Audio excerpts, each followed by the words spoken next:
Welcome all my dear boys of second grade primary school. That's Wiki Time for Science, and today we will have a new episode that we will continue our lesson about carbon dioxide which we have started in the last episode. أهلا بكم كل مشاهدينا طلبة الصف السادس ابتدائي في كل مدارس مصر وفي كل أنحاء العالم. طلبة يمتحنوا كمان أبنائنا في الخارج. أهلا بكم. النهارده إن شاء الله هنكمل درس الكربون دايوكسيد، هو الدرس الثاني lesson 2 in unit 3 which deal with the three gases which are oxygen gas, carbon dioxide gas, and also the last gas which we will deal with in the next episode inshallah, nitrogen gas. So now let's complete what we have studied about carbon dioxide gas. You know that carbon dioxide gas is very important gas for a very important process for the plant which is photosynthesis process. Again, carbon dioxide gas مهم جدا للعملية، مهمة جدا للنبات، هي البناء الضوئي.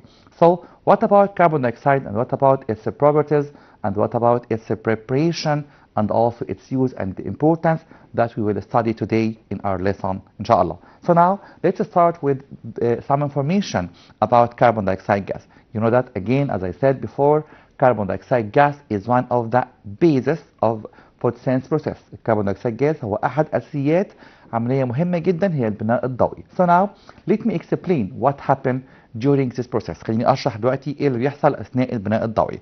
Imagine that we have some trees in our garden and those trees need what to grow. لو عندي كده بعض الأشجار في حديقة أو في بعض النباتات، النبات ده عايز إيه عشان ينمو؟ Imagine that I have tree like that. This tree, let me draw this please. This tree need sunlight. Let me draw please. Sunlight from the sun and also carbon dioxide gas from the air and also water from the soil. And this tree has a very important substance. في مادة مهمة جدا في الأشجار كلها أو في كل البلانتس هي الكلوروفيل. What's meant by chlorophyll? It's the green matter inside the plant. هي مادة خضراء جوه النباتات that absorb sunlight، تمتص ضوء الشمس. So what happened؟ اللي بيحصل بعد كده during photosynthesis process the plant produce two important things. بينتج حاجتين مهمين جدا جدا جدا. In my point of view، في رأيي الشخصي they are the most important and vital substance in the world. هم أهم حاجتين في الدنيا كلها. هم oxygen gas and also nutrients or the food. Nutrients معناها المواد الغذائية.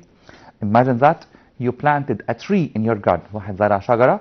What happened? This tree needs water from the soil and also sunlight from sun, carbon dioxide gas from the air, and the chlorophyll is existed in the plant to produce what? Produce oxygen and sometimes nutrients. بعض النباتات ممكن ناكلها أو الأشجار، فعشان كده هقول عليها nutrients مواد غذائية.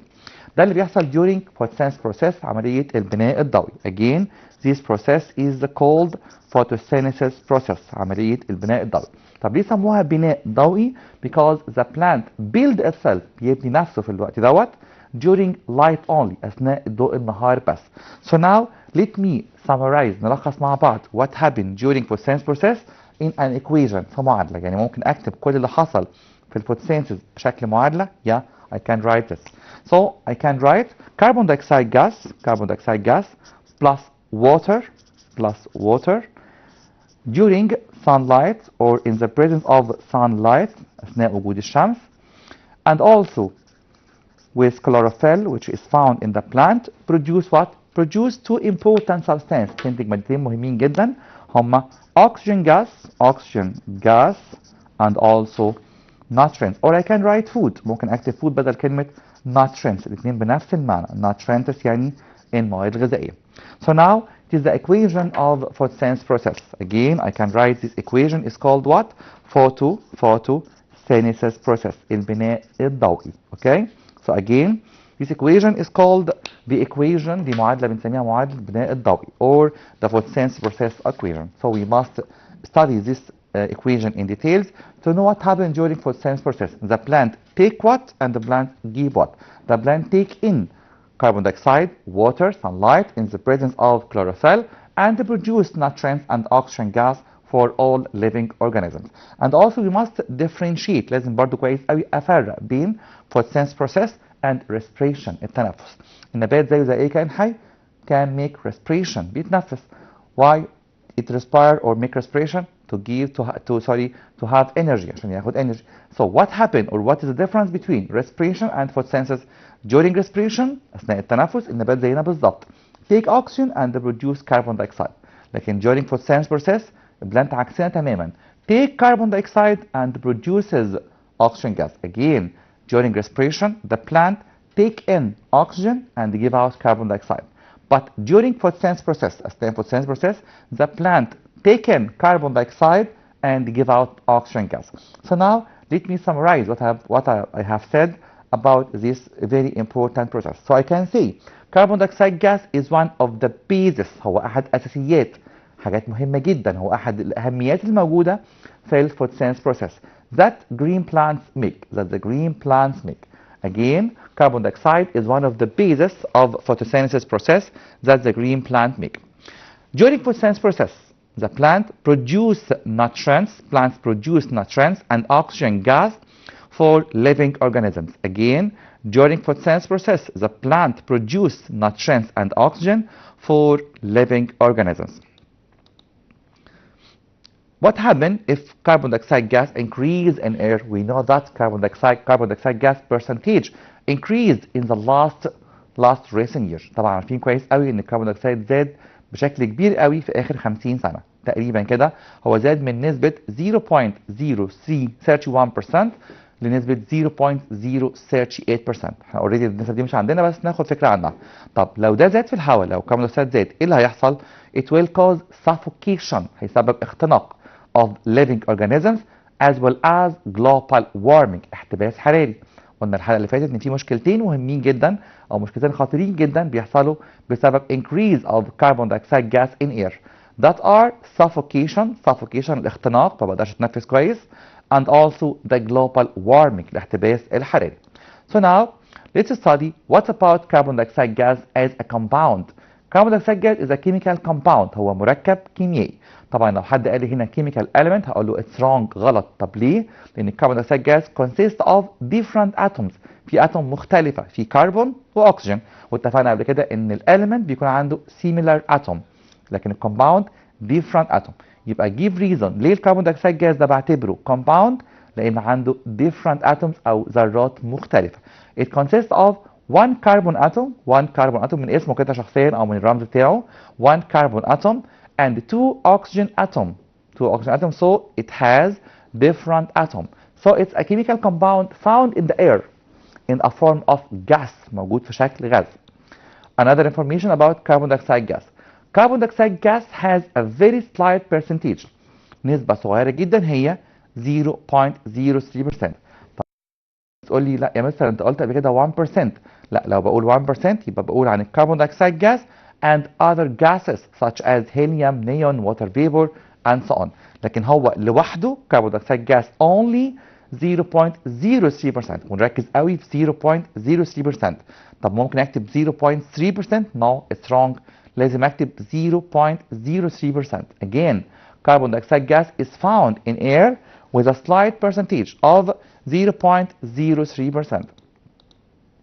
And also its molecule consists of one carbon atom and two oxygen atom. يبقى بيتكون من ذرة كربون واحدة اللي هي لونها اسود هنا في الشكل دوت. طبعا ده شكل توضيحي مش ده الحقيقي يعني. and two oxygen atom. يبقى بعتبر الكربون دايوكسيد جاز ده compound مركب. ليه؟ عشان عنده different atoms ذرات مختلفة.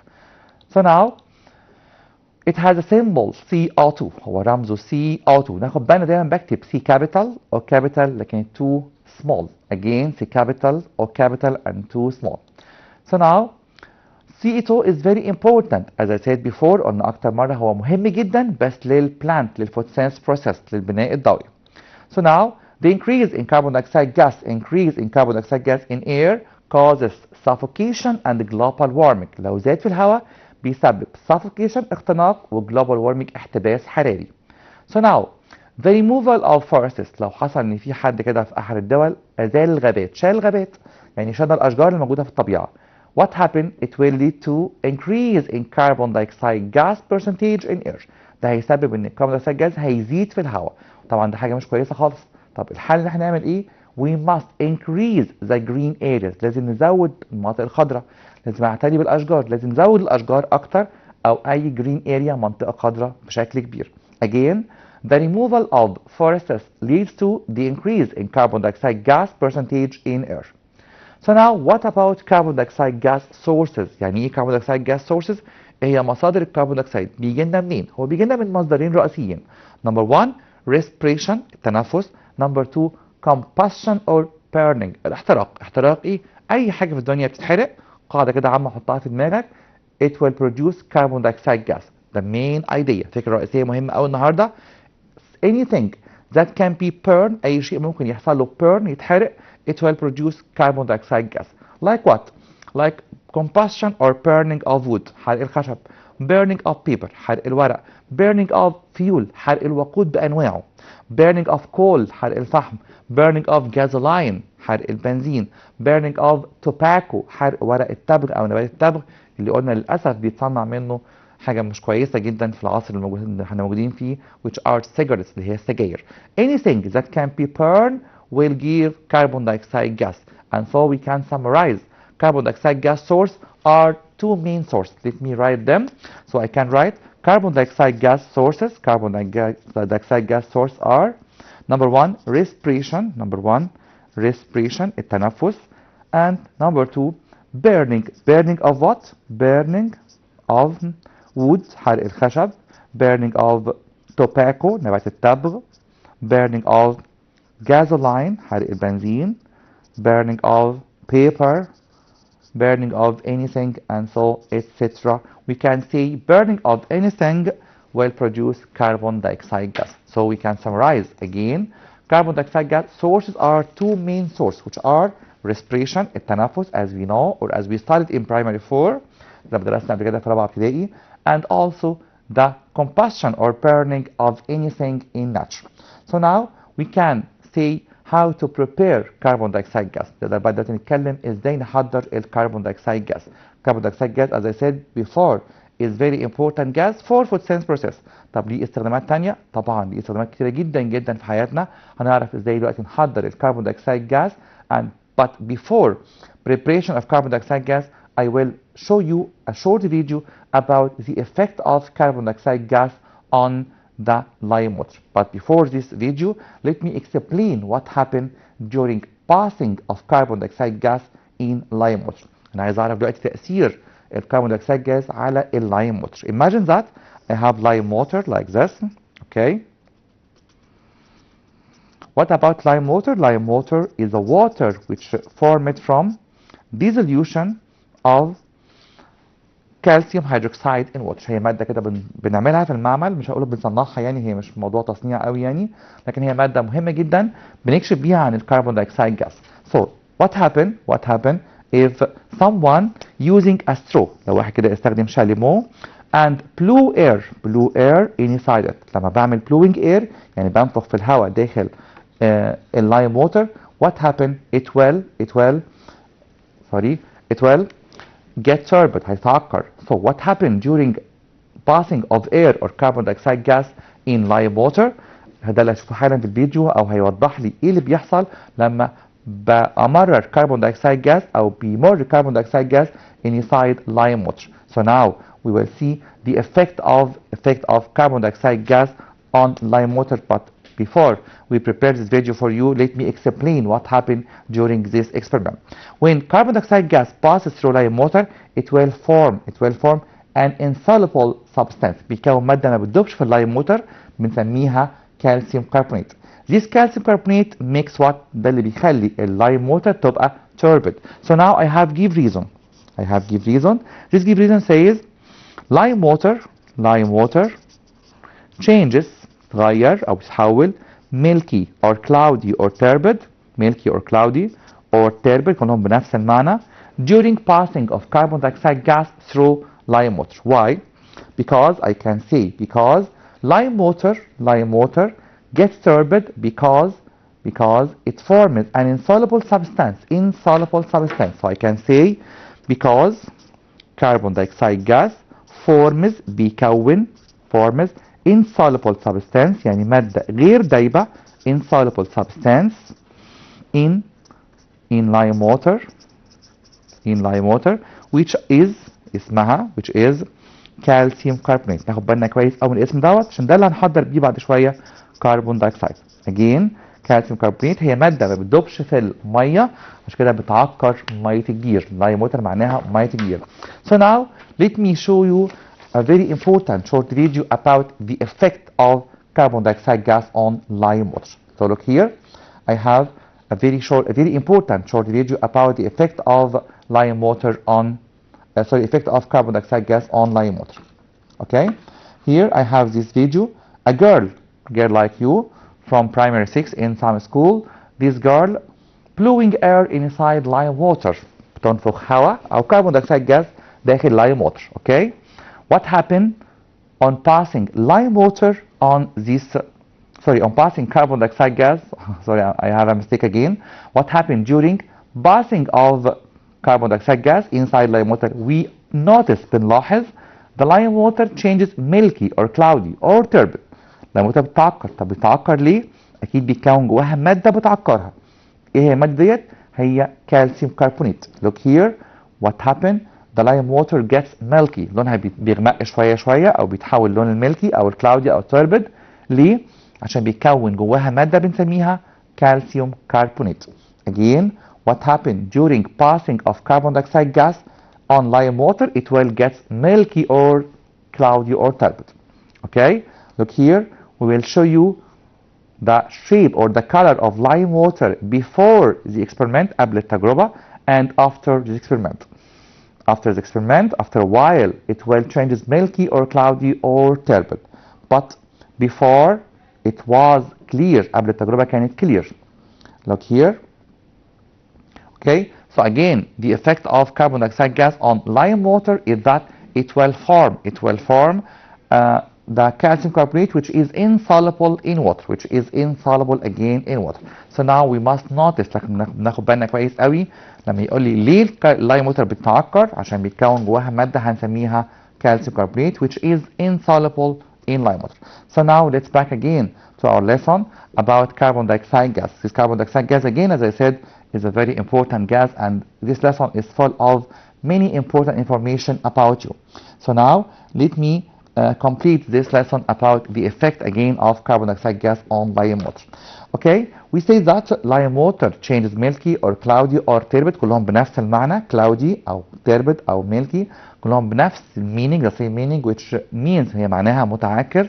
ليه؟ عشان بيمر فيهم carbon dioxide gas بسبب انه بيكون مادة اسمها calcium carbonate. So now the most important point, أهم نقطة في درس النهارده إن شاء الله, the preparation of carbon dioxide gas. تحضير الكربون دايوكسيد gas. زي ما نحضره we will have an apparatus. في جهاز مهم قوي هنحضره مع بعض أو تركيبة كده معينة هي flask. نرسم مع بعض please. flask.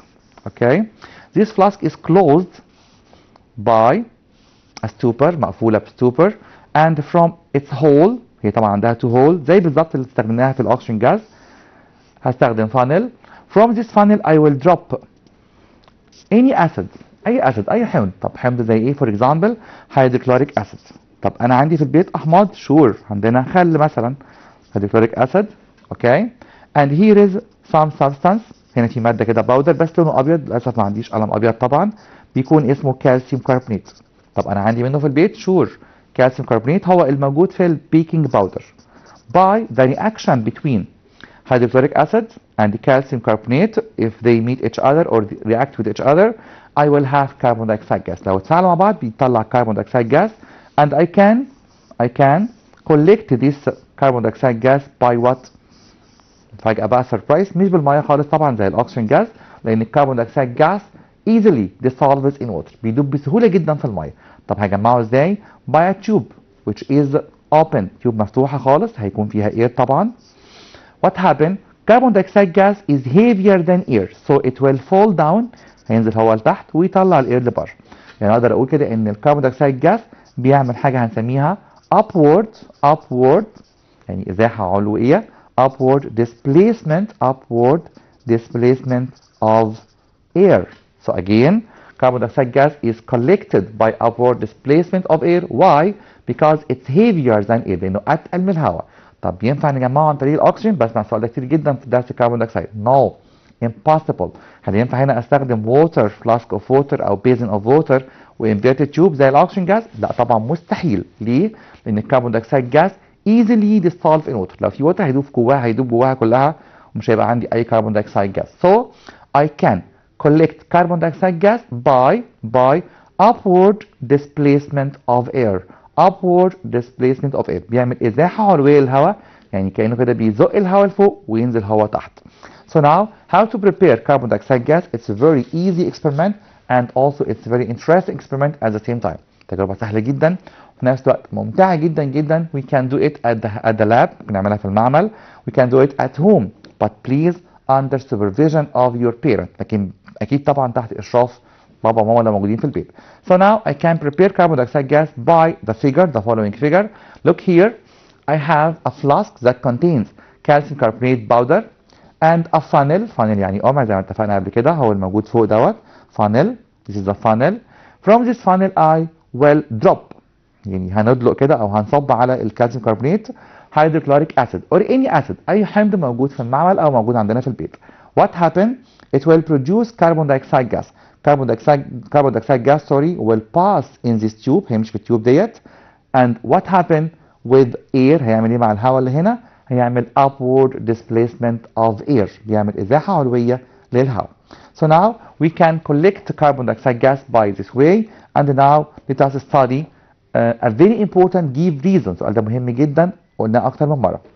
Carbon dioxide gas is collected by displacing air upward because carbon dioxide gas is heavier than air، لأن هو أتقل من الهواء. Again because carbon dioxide gas is heavier than air so we can collect it by upward displacement of air.